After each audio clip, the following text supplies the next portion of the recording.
സ്റ്റേഷനിൽ സംസാരിച്ചു 2 വർഷം ന്യായസ്ഥയോടെ സംസാരിച്ചു നിങ്ങൾ ഇങ്ങനെയാണ് ചെയ്യുന്നത് നമുക്ക് ചെയ്യാൻ ബുദ്ധിമുട്ടാണ് 2-3 വർഷമല്ല കേസ് 2-3 കേസ് കൊടുത്തു ആദ്യമായിട്ടല്ല വണ്ടി എത്തണം ഇതിനിടയിൽ ഇയാളും വേറൊരു പയ്യനും കൂടെ ഒരു വണ്ടി എടുത്തോണ്ട് വന്നു ഒരു കാർ അത് ഒരു 4 മാസം മുമ്പ് ഇവന്മാർ കത്തിച്ചു അപ്പോൾ കത്തിച്ച് കേസ് കൊടുത്തു അത് കൊടുക്കുക അവസാനം ആരെന്നറിയാം പിന്നെ രണ്ടാമത് അവരാണെന്ന് അറിഞ്ഞു പിന്നെ ഇവർ വെളിയിൽ വെച്ചിട്ട് സെറ്റ് ചെയ്തു പൈസ ഇതുവരെ കൊടുത്തിട്ടില്ല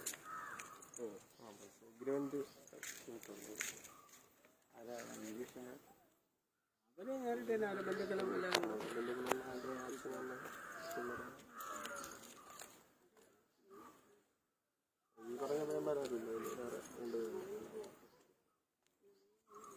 അതിനുള്ള ഒരു പയ്യനെ സംശയമുണ്ട് അവൻ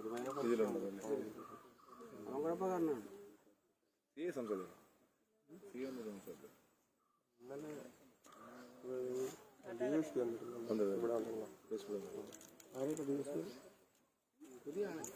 പുതിയ ആൾക്കാരല്ലേ പുതിയ ഇലക്ഷൻ അല്ലേ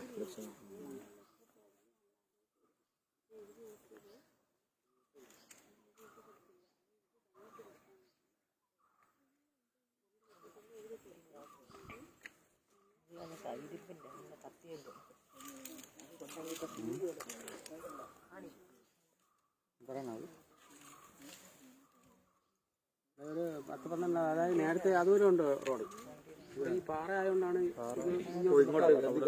അപ്പോൾ വണ്ടിയൊക്കെ നേരത്തെ അവിടെയാണ് വയ്ക്കുന്നത് ഈ റോഡ് ഈ തൊഴിലുറപ്പിൻ്റെയൊക്കെ പണി ചെയ്ത് ഇവിടെ വന്നപ്പോൾ പിന്നെ വണ്ടി ഒരു എളുപ്പം ഇതാണ് ഇവിടെ ഈ സൈഡിലാണ് വെച്ചോണ്ടിരുന്നത് ഇത് മറ്റേ റോഡല്ലേ മറ്റേ കമ്പനിയുടെ ഷീറ്റ് കടയുടെ സൈഡിൽ കൂടെ റോഡാണ് അവിടെ ഉള്ളത് ഇങ്ങ് വരുമല്ലോ അവിടെ ഒരു കുളമുണ്ട് ഒരു വണ്ടി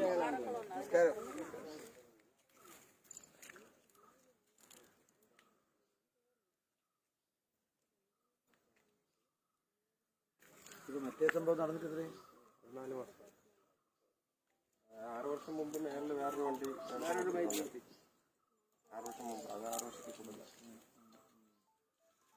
അതിനിടയിൽ വേറെ വർഷം ഉണ്ടായി മറ്റേ ഈ ഡോളി മനോജിന്റെ ടീമും കൂടെ നമ്മുടെ പേട് ജംഗ്ഷനിൽ വെച്ച് വണ്ടി നടന്നത് പിന്നെ ഇലക്ഷൻ സമയത്ത് അതന്നെ മുക്കമ്പാലം കൊണ്ട് വണ്ടി തടഞ്ഞു നിർത്തി റിസൾട്ടിന്റെ ദിവസം വാഹനം തടഞ്ഞു അയാളൊരു വണ്ടി എടുത്ത് ബ്ലോക്ക് ചെയ്ത് ഡോളി മനോജ് എന്നുള്ളത് നമ്മൾ കാശ് കൊടുത്താൽ കാശ് കൊടുത്തു അന്ന് രാത്രി നമ്മൾ കേസ് കൊടുത്തു പിന്നെ അതിന് പുറത്തൊരു സംഘർഷം തന്നെ ഉണ്ടായില്ല 13-ാം തീയതി റിസൾട്ട് 13-ാം തീയതി താഴെ കാമ്പ്രമാണ് ജനുവരി 15 ഡിസംബർ 13-ാം തീയതി ഡിസംബർ 13 നമ്മൾ ആർക്കും പരിക്കണ്ട അന്നാർക്കും പരിക്കണ്ടായിരുന്നു നമ്മുടെ കൂട്ടത്തിൽ ഞാൻ മാത്രമേ ഉള്ളൂ എനിക്ക് മുറിഞ്ഞിട്ടുണ്ടല്ലോ പഞ്ചായത്ത് തെരഞ്ഞെടുപ്പിന്റെ സമയത്തും തെരഞ്ഞെടുപ്പിന്റെ വേറെ മറ്റുള്ള പാർട്ടിക്കാരെ അന്നും വിഷയം ഉണ്ടാക്കി താഴെ അവിടെ നമ്മൾ കേക്ക് മുറിക്കണമെന്നപ്പോൾ അവിടെ ഒന്നും പ്രശ്നം ഉണ്ടായിരുന്നു അപ്പൊ ഇവിടുത്തെ ഇത് വരെ രണ്ടും കൂടി അതിർത്തിയാണ് അപ്പുറം അപ്പുറം നൂലിയോടും താവുമ്പോൾ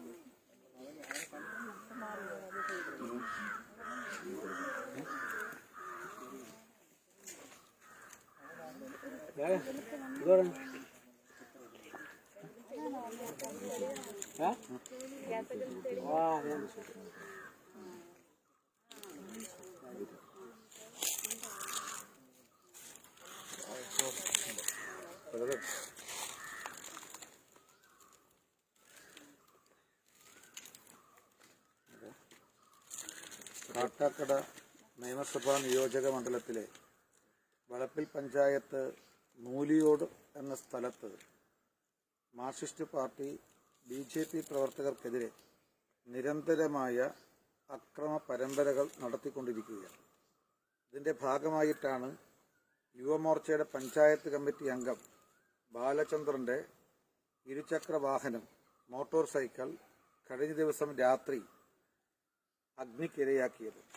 അതോടൊപ്പം തന്നെ മണികണ്ഠൻ ഉൾപ്പെടെയുള്ള മറ്റു 2 പ്രവർത്തകന്മാരുടെ വാഹനവും ഇരുചക്ര വാഹനവും മാർക്സിസ്റ്റ് പാർട്ടിയുടെ ക്രിമിനൽ സംഘം അഗ്നിക്കിരയാക്കുകയുണ്ടായി. ഇതിൽ ഭാരതീയ ജനതാ പാർട്ടിക്കുള്ള അതിശക്തമായ പ്രതിഷേധം പ്രകടിപ്പിക്കുകയാണ്. ഇത് ഒറ്റപ്പെട്ട സംഭവമല്ല. 4 മാസം മുമ്പ് BJPയുടെ ഇവിടുത്തെ പ്രാദേശിക നേതാവായ നൂലിയോട്ടെ ബാലചന്ദ്രന്റെ കാറും മാർക്സിസ്റ്റ് ക്രിമിനൽ സംഘം അഗ്നിക്കിരയാക്കിയിരുന്നു.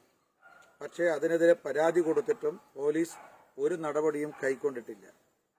അതിനു മുമ്പ് ഈ പ്രാദേശിക തെരഞ്ഞെടുപ്പിൽ വോട്ടെണ്ണുന്ന ദിവസം അന്നും BJP പ്രവർത്തകർക്ക് ബാലചന്ദ്രനെതിരെ മാർക്സിസ്റ്റ് പാർട്ടി അക്രമം നടത്തിയിരുന്നു. അതിനു മുമ്പ് തദ്ദേശ സ്ഥാപന സ്ഥാപനങ്ങളിലേക്ക് നടക്കുന്ന തെരഞ്ഞെടുപ്പിന്റെ സമയത്ത് BJP ജില്ലാ പഞ്ചായത്ത് സ്ഥാനാർത്ഥി ശ്രീ മുക്കമ്പാലമ്മൂട് ബിജുവിന്റെ പ്രചരണ വാഹനം ഈ നൂലിയോട്ട് വെച്ച് മാർക്സിസ്റ്റ് പാർട്ടി പേയാട് വെച്ച് ഇതേ പഞ്ചായത്തിലെ പേയാട് വെച്ച് മാർക്സിസ്റ്റ് പാർട്ടിയുടെ ക്രിമിനൽ സംഘം തടഞ്ഞു നിർത്തി തടസ്സപ്പെടുത്തുകയുണ്ടായി. അങ്ങനെ ഒരു മാർക്സിസ്റ്റ് പാർട്ടി ഈ വളപ്പിൽ പഞ്ചായത്തിലും പ്രത്യേകിച്ച് നൂലിയോട് പ്രദേശത്തും അക്രമത്തിന്റെ പരമ്പരകളാണ് അഴിച്ചുവിട്ടിരിക്കുന്നത്. ഇതിൽ പോലീസ് പരാതിപ്പെട്ടിട്ടും ഒരു പരാതിക്കും പരിഹാരം കണ്ടെത്താൻ അവർ തയ്യാറായിട്ടില്ല.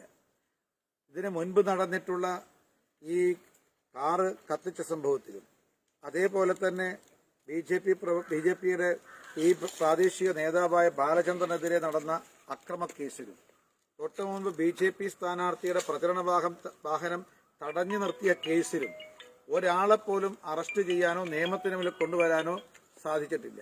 അതുകൊണ്ട് പോലീസിന്റെ സഹകരണത്തോടും സഹായത്തോടും കൂടിയാണ് വളപ്പിൽ പഞ്ചായത്തിലും പ്രത്യേകിച്ച് നൂലിയോട് പ്രദേശത്ത് മാർക്സിസ്റ്റ് പാർട്ടി സമാനതയില്ലാത്ത അക്രമങ്ങൾ സംഘടിപ്പിക്കുന്നത്. ഇതിനെതിരായിട്ട് പൊതുസമൂഹം ഇതിനെതിരെ പ്രതികരിക്കണമെന്നും പ്രതിഷേധിക്കണമെന്നും ആവശ്യപ്പെടുകയാണ്. ഈ അക്രമ പരമ്പരകളിലെല്ലാം തന്നെ ഒരു കൂട്ടം CPM ക്രിമിനൽ സംഘങ്ങളാണുള്ളത്. ഇവർക്ക് മാർക്സിസ്റ്റ് പാർട്ടിയുടെ പഞ്ചായത്ത് ഏരിയ നേതൃത്വത്തിന്റെ സഹകരണവും സഹായവും ലഭിക്കുന്നുണ്ട് എന്നുള്ളത് വളരെ വ്യക്തമാണ്. പോലീസ് ഇതിനെതിരായിട്ട് യാതൊരു നടപടിയും സ്വീകരിക്കാത്തത് മാർക്സിസ്റ്റ് പാർട്ടിയുടെ ഭാഗത്തുനിന്നുണ്ടാകുന്ന നേതൃത്വത്തിന്റെ ഭാഗത്തുണ്ടാകുന്ന സമ്മർദ്ദത്തിന്റെ ഭാഗമായിട്ടാണ്. ഏതായാലും ഈ അക്രമ പരമ്പരകൾക്ക് നേതൃത്വം കൊടുത്ത എല്ലാ CPM ക്രിമിനലുകൾക്കെതിരായിട്ടും കേസ് രജിസ്റ്റർ ചെയ്ത് ഇവരെ നിയമത്തിന് മുന്നിൽ കൊണ്ടുവരണമെന്ന് ഭാരതീയ ജനതാ പാർട്ടി ആവശ്യപ്പെടുകയാണ്. മാത്രമല്ല മാർക്സിസ്റ്റ് പാർട്ടിക്ക് കുറച്ച് സ്വാധീനമുള്ള മേഖലയാണ് വിളപ്പിൽ പഞ്ചായത്തിലെ നൂലിയോട് പ്രദേശം. ഇവിടെ മാർക്സിസ്റ്റ് പാർട്ടിക്ക് സ്വാധീനമുള്ളതുകൊണ്ട് മറ്റ് രാഷ്ട്രീയ പാർട്ടികൾക്ക് സ്വതന്ത്രമായി നിർഭയമായി സംഘടനാ പ്രവർത്തനവും രാഷ്ട്രീയ പ്രവർത്തനവും നടത്താൻ ഇവർ അനുവദിക്കുന്നില്ല. സംഘടനാ പ്രവർത്തനവും രാഷ്ട്രീയ പ്രവർത്തനം നടത്തുന്ന സമയത്താണ് CPM ആയുധം ഉപയോഗിച്ച് ഇതെല്ലാം അടിച്ചമർത്താൻ ശ്രമിക്കുന്നത്. അവർ പറയുന്നത് ഈ പ്രദേശം CPM ഗ്രാമമാണ്, ഇവിടെ മറ്റുള്ള രാഷ്ട്രീയ സംഘടനകൾക്ക് സംഘടനാ രാഷ്ട്രീയ പ്രവർത്തനം നടത്താൻ പാടില്ലെന്നുള്ളതാണ്. ഇത്തരം ഫാസിസ്റ്റ് നടപടിയാണ്. ഒരു കാരണവശാലും ഇതിൽ അംഗീകരിക്കാൻ സാധ്യമല്ല. ഈ നൂലിയോട് പ്രദേശത്ത് CPMനെ പോലെ തന്നെ ഭാരതീയ ജനതാ പാർട്ടിക്കും രാഷ്ട്രീയ പ്രവർത്തനം നടത്താൻ സംഘടനാ പ്രവർത്തനം നടത്താൻ സ്വാതന്ത്ര്യമുണ്ട്. അതിനുവേണ്ടി പ്രവർത്തിക്കുന്ന നൂലിയോട് പ്രദേശത്തെ മുഴുവൻ BJP പ്രവർത്തകർക്ക് പിന്നിലും ഭാരതീയ ജനതാ പാർട്ടിയുടെ മുഴുവൻ നേതൃത്വവും ഉണ്ടാകും. CPM ഉയർത്തുന്ന ഇത്തരം വെല്ലുവിളികളെ ജനാധിപത്യ രീതിയിൽ ചെറുത്തു തോൽപ്പിക്കാൻ BJP തയ്യാറാകും എന്ന കാര്യത്തിൽ യാതൊരു സംശയമില്ല. ഇതിൽ പോലീസ് ഈ കുറ്റവാളികൾക്കെതിരെ നടപടി സ്വീകരിക്കാൻ തയ്യാറാകണം. മാർക്സിസ്റ്റ് നേതൃത്വം തങ്ങളുടെ ക്രിമിനൽ സംഘത്തെ ഈ അക്രമത്തിൽ നിന്ന് പിന്തിരിപ്പിക്കാനും തയ്യാറാകണമെന്ന് ആവശ്യപ്പെടുകയാണ്.